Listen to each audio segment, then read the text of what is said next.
ঘোষণা কৰা যি আমাৰ প্ৰেছ মিট ইয়াত উপস্থিত আমাৰ সন্মানীয় ৰাজ্যসভাৰ সাংসদ নাৰ্জাৰী ছাৰ লগতে আমাৰ অসমৰ সন্মানীয় MLA লগতে আমাৰ মুখ্যমন্ত্ৰী ডাঙৰীয়াৰ ৰাজনৈতিক উপদেষ্টা আমাৰ জয়ন্তমূল্য বৰুৱা ডাঙৰীয়া লগতে বিটিআৰৰ DM ঘনশ্যাম দাস ডাঙৰীয়া ৰাকেশ ব্ৰহ্ম ডাঙৰীয়া লগতে আমাৰ BJPৰ জিলাৰ সভাপতি সম্পাদক প্ৰমুখ বিষয়ববীয়াসকল আৰু আমাৰ UPPৰ জিলাৰ প্ৰেছিডেণ্ট ছেক্ৰেটাৰী বিষয়ববীয়াসকল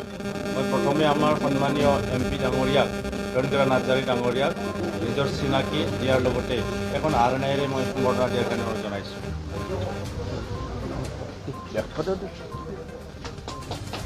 এতিয়া মই চিনাকি দিব বিচাৰিছোঁ আমাৰ শ্ৰদ্ধাৰ নলবাৰীৰ আমাৰ সন্মানীয় বিধায়ক ডাঙৰীয়া জয়ন্তমূল্য দাদাক চিনাকি দিয়াৰ কাৰণে জনাইছোঁ। ধন্যবাদ থাকিল আমাৰ সন্মানীয় EM ঘনশ্যাম দাস ডাঙৰীয়াক সম্বৰ্ধনা জনোৱাৰ কাৰণে মই অনুৰোধ জনাইছোঁ। আমাৰ সন্মানীয় EM ৰাকেশ ব্ৰহ্ম ডাঙৰীয়াক নিজৰ চিনাকি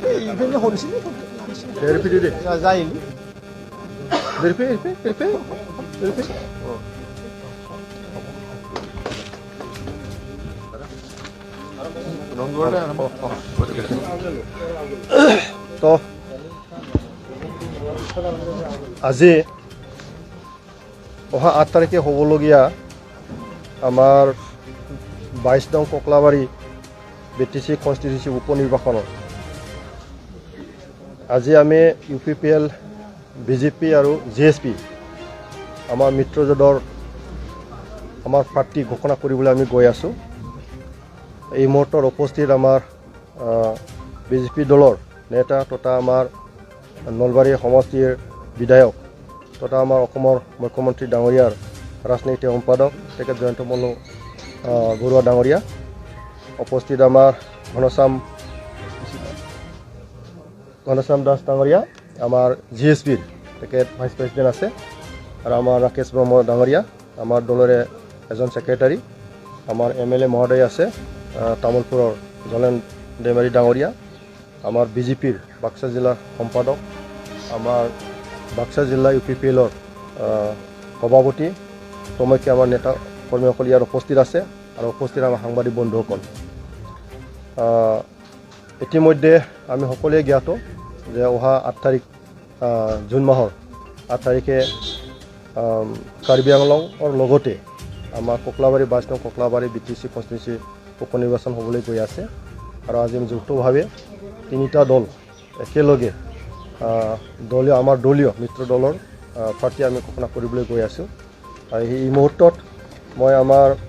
ককলাবাৰী সমষ্টিবাসী ৰাইজৰ কাৰণে এজন সুদক্ষ ব্যক্তিক ঘোষণা কৰিবলৈ গৈ আছোঁ আৰু আমি 3টা দলে একেলগে ইয়াত কাম কৰিবলৈ যত্ন কৰিছোঁ আৰু আমি আমাৰ যিটো দলীয়ভাৱে যিখিনি আমাৰ প্ৰিপাৰেশ্যন ইতিমধ্যে আমি কমপ্লিট কৰিছোঁ। আজি আমি আনুষ্ঠানিকভাৱে ঘোষণা কৰিম। এই মুহূৰ্তত আমাৰ দলে সকলো আমাৰ মিত্ৰ দলৰ লগত আলোচনা বিলোচনা কৰি পেলাই ককলাবাৰী অঞ্চলৰ সকলো আমাৰ দলীয় কৰ্মীবিলাকৰ লগত আলোচনা কৰি পেলাই এজন ব্যক্তিক আমি ঠিক কৰিছোঁ। তেখেতৰ নাম হ'ল আমাৰ তেখেতৰ মন্টু বড়ো, আমাৰ ককলাবাৰীৰে। গতিকে তেখেতক আমি আমাৰ মিত্ৰ দলৰ এজন কেণ্ডিডেট হিচাপে আজি আমি ঘোষণা কৰিলোঁ। এইখিনিকে আমি কৰিব বিচাৰিছোঁ, যিহেতু আমি BJP আছোঁ ইয়াত, JSP আছোঁ ইয়াত আৰু আমি UPPL আছোঁ ইয়াত। আমি সকলোৱে যৌথভাৱে কাম কৰিবৰ কাৰণে আমি যত্ন কৰিছোঁ আৰু আমি আশাবাদী নহয়, ইতিমধ্যে আমি ঠিক কৰি লৈছোঁ যে আমি আনুষ্ঠানিকভাৱে খালি নিৰ্বাচনহে প্ৰয়োজন আছে, কিন্তু আমি জিকিবলৈ আমি সক্ষম হ'ম। গতিকে এই মুহূৰ্তত ককলাবাৰী ৰাইজক আমি এজন সুদক্ষ ব্যক্তিক এজন কেণ্ডিডেট হিচাপে আমি তেওঁলোকক উপহাৰ হিচাপে দিবলৈ গৈ আছোঁ। গতিকে আমি আশাবাদী যে ককলাবাৰী ৰাইজে তেখেতৰ পৰা নিশ্চয় উন্নতিৰ কাৰণে এই অঞ্চলৰ সকলো জাতি জনগোষ্ঠী আকোৱালি লৈ পেলাই কাম কৰিব পৰা ব্যক্তিক পাবলৈ সক্ষম হ'ব আৰু আমি সকলোৱে আগন্তুক দিনবোৰত BJP, UPPL, JSP একেলগে উন্নয়নৰ কাৰণে আমি কাম কৰিবলৈ ইয়াত বদ্ধপৰিকৰ। ইতিমধ্যে অসমৰ সন্মানীয় মুখ্যমন্ত্ৰী তেখেত ডক্টৰ হিমন্ত বিশ্ব শৰ্মা ডাঙৰীয়াৰ নেতৃত্বত আৰু বিটিআৰৰ চিফ প্ৰধান তেখেত প্ৰমোদ বড়ো ডাঙৰীয়াৰ নেতৃত্বত ইতিমধ্যে আমাৰ অসমতো একে মিত্ৰ দলৰ চৰকাৰ চলি আছে আৰু বিটিআৰতো আমাৰ মিত্ৰ দলৰ চৰকাৰ চলি আছে একেমুখে আমি কাম কৰি আছোঁ আৰু এই মুহূৰ্তত এটা ভাইব্ৰেণ্ট চৰকাৰ অসমতো পাই আছে আৰু বিটিআৰতে ভাইব্ৰেণ্ট এটা চৰকাৰ পাই আছে গতিকে আগন্তুক দিনবোৰত বিটিআৰৰ 32 লক্ষ জনসাধাৰণৰ দায়িত্ব লৈ পেলাই যিটো আমি একেলগে কাম কৰি আছোঁ আমি আশা কৰিছোঁ অনাগত দিনত এই অঞ্চলৰ সৰ্বাংগীন উন্নতি সকলো জাতি জনগোষ্ঠীৰ যিটো অধিকাৰ আছে জীৱনৰ নিৰাপত্তা সম্পত্তিৰ নিৰাপত্তা সকলো দিগত উন্নতি কৰিবৰ কাৰণে আমি একেলগে যত্ন কৰি আছোঁ আৰু নিশ্চয় আমি কৰিব পাৰিম গতিকে এই মুহূৰ্তত এই বাই ইলেকশ্যনত আমাৰ যিটো মিত্ৰ দলৰ কেণ্ডিডেট তেখেত মন্টু বৰক জিকাই দিয়াৰ কাৰণে সকলো ৰাইজে আগবাঢ়ি আহে সেইখিনিকে মই তৰ্কৰ অনুৰোধ জনাইছোঁ আৰু এই মুহূৰ্তত আমাৰ বিজেপি তৰফৰ পৰা তেখেত বিধায়ক জয়ন্ত মল্ল বৰুৱা ডাঙৰীয়া দুআষাৰ ক'বলৈ মই অনুৰোধ জনাইছোঁ সাংবাদিক বন্ধুসকল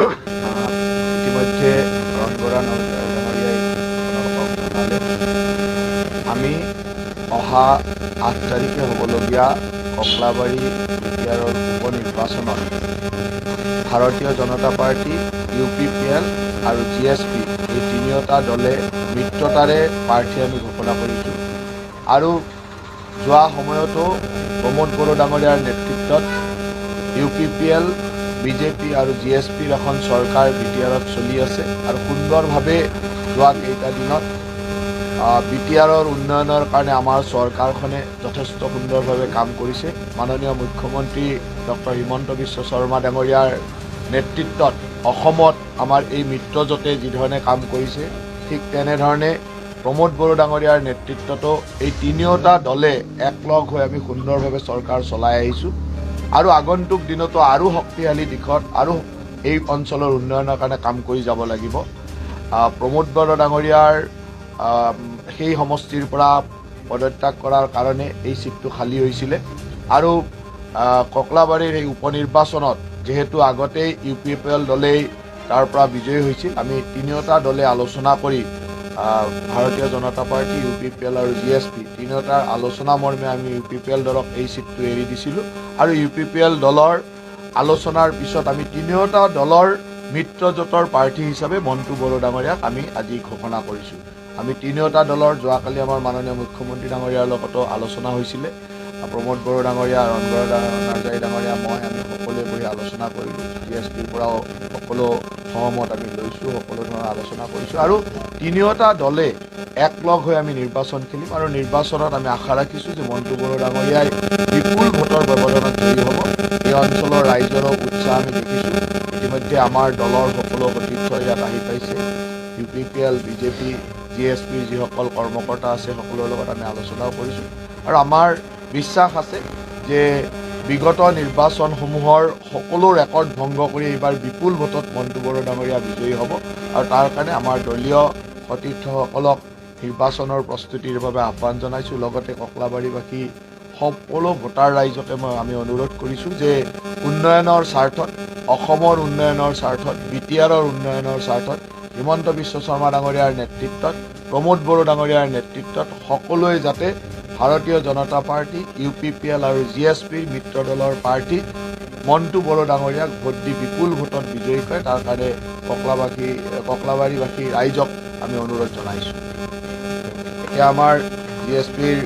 মনুষ্যামদা আছে তেখেতে আপোনাৰ সম্বোধন কৰিব